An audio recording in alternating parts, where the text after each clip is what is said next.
नाराए हम्द मुबारक है वो जो खुदावंद के नाम से आता है। खुदावंद खुदा हमारा नूर है। आज हम मुकद्दस मत्ती की अंजील उसका 10वां बाब और उसकी आयात 19 और 20 पर ध्यान ज्ञान करेंगे। और आज हम कलीसिया के पहले शहीद मुकद्दस स्टीफन की ईद मनाते हैं। लेकिन जब वो तुम्हें पकड़वाएं तो फिक्र ना करो कि हम किस तरह कहें या क्या कहें, क्योंकि बोलने वाले तुम नहीं बल्कि तुम्हारे बाप का रूह तुम में बोलने वाला होगा। खुदावंद यीशु मसीह के ये अल्फाज कलीसिया के पहले शहीद मुकद्दस स्टीफन की जिंदगी में अमल में आए। खुदावंद यीशु मसीह के आसमान पर जाने के चंद साल बाद मुकद्दस स्टीफन को शहीद कर दिया गया।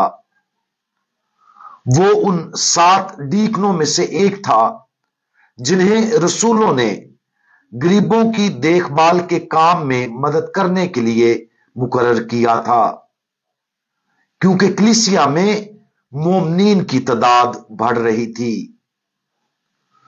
स्टीफन खुदावंद यीशु मसीह पर गहरा ईमान रखने वाला और रूह कुदुस से मामूर था। डीकन मुकर्रर होने के बाद उसने दलेरी के साथ तबलीग शुरू की। उसकी तबलीग सुनने वालों में यहूदियों की इबादत गाह के इरकान भी थे। मुकद्दस स्टीफन ने उन पर भरपूर बहस की और अपने आप को हिकमत और ताकत से भरपूर साबित किया। उसने उनके दरमियान बहुत से निशानात और अजायबात दिखाए, लेकिन ये सिर्फ उसके सामाईन को मुश्तअल करने और उसकी मौत के ख्वाह होने का बायस बना। नतीजे के तौर पर उन्होंने उस पर बोहतान लगाए और झूठे दावे किए कि स्टीफन हैकल और मूसा की शरीयत के खिलाफ तबलीग कर रहा था। रसूलों के अमाल उसका 7वां बाब और उसकी आयत 2-53 में हम देखते हैं कि मुकद्दस स्टीफन ने एक तवील और मुफस्सल तकरीर के जरिए पुराने अहदनामे की रोशनी में खुदावंद यीशु मसीह की मुकम्मल सच्चाई की वजाहत की। मुकद्दस स्टीफन ने यह कहकर इख्तिताम किया, आए सख्त गर्दन वालों और दिल और कान के नामख्तूनों, तुम हर वक्त रूह कुदुस का सामना करते हो। जैसे तुम्हारे बाप दादा थे वैसे ही तुम हो। इस बात ने इबादत गाह में उसके सामाईन को और भी गुस्सा दिलाया। इसके बाद एक मोजज़ा हुआ। मुकद्दस स्टीफन ने आसमान की तरफ गौर से नजर की और कहा, देखो मैं आसमान को खुला और इब्ने इंसान को खुदा के दाहिने खड़ा देखता हूं। उसने अपने खुदावंद को देखा जो बाप के दाहिने हाथ खड़ा था, और उसके इस रोया के ऐलान के नतीजे में आखिरकार मुश्तअल हजूम उसको इबादत गाह और शहर से बाहर घसीटने और संसार करने पर मजबूर हुआ।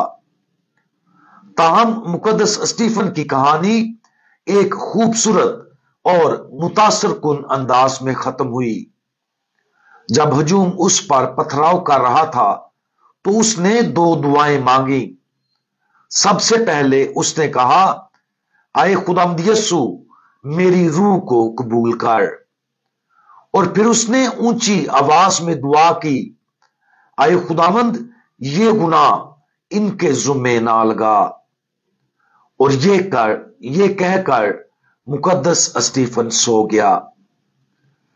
जैसा कि ऊपर जिक्र किया गया है, जो अल्फाज हमारा खुदावंद आज अंजील मुकद्दस में कहता है वो मुकद्दस स्टीफन की जिंदगी में अमली तौर पर नजर आए। सबसे पहले हम देखते हैं कि खुदावंद यीशु मसीह की यह पेशनगोई मुकद्दस स्टीफन की जिंदगी में सच साबित हुई कि उसके पैरोकारों में से कुछ को उनके अपने रिश्तेदारों के हाथों मौत के हवाले कर दिया जाएगा। लेकिन खुदावंद यीशु मसीह ने यह भी वादा किया कि जब वो तुम्हें पकड़वाएं तो फिक्र ना करो कि हम किस तरह कहें या क्या कहें, क्योंकि बोलने वाले तुम नहीं बल्कि तुम्हारे बाप का रूह तुम में बोलने वाला होगा। और मुकद्दस स्टीफन के साथ बिल्कुल ऐसा ही हुआ। सबसे पहले उसे जन्नत का शानदार जलाली नजारा दिखाया गया।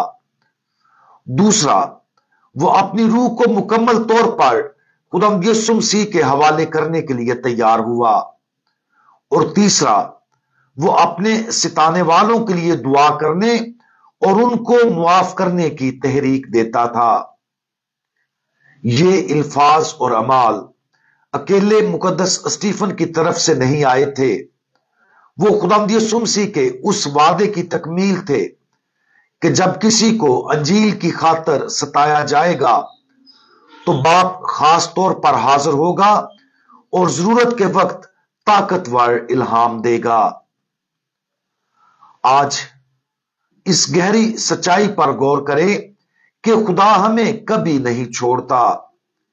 दर हकीकत जब हम सबसे ज्यादा दुख उठाते या जुल्म सितम, रद्द किए जाते या किसी भी तरह की बदसलूकी बर्दाश्त करते हैं तो खुदा खास तौर पर हमारे लिए मौजूद होता है। अपनी जिंदगियों को देखें और उन लम्हात पर गौर करें जो हमारे लिए सबसे ज्यादा मुश्किल तरीन थे। मुकद्दस स्टीफन से दुआ मांगे और उससे कहें कि वो हमारे लिए दुआ मांगे ताकि हम अपने खुदावंद के इल्हामी अल्फाज और अमाल के लिए खुले रहें जब हमें उनकी सबसे ज्यादा जरूरत हो। हम दुआ मांगें।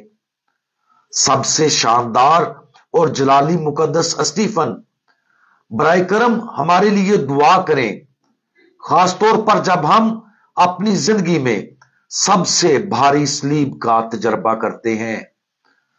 दुआ करें कि हम आपकी तरह उन वक्तों में खुदा के इल्हाम और फजल के लिए खुले रहें जिसकी हमें सबसे ज्यादा जरूरत है। मुकद्दस स्टीफन हमारे लिए दुआ करें। खुदावंद यीशु मसीह हमारा भरोसा आप पर है। आमीन।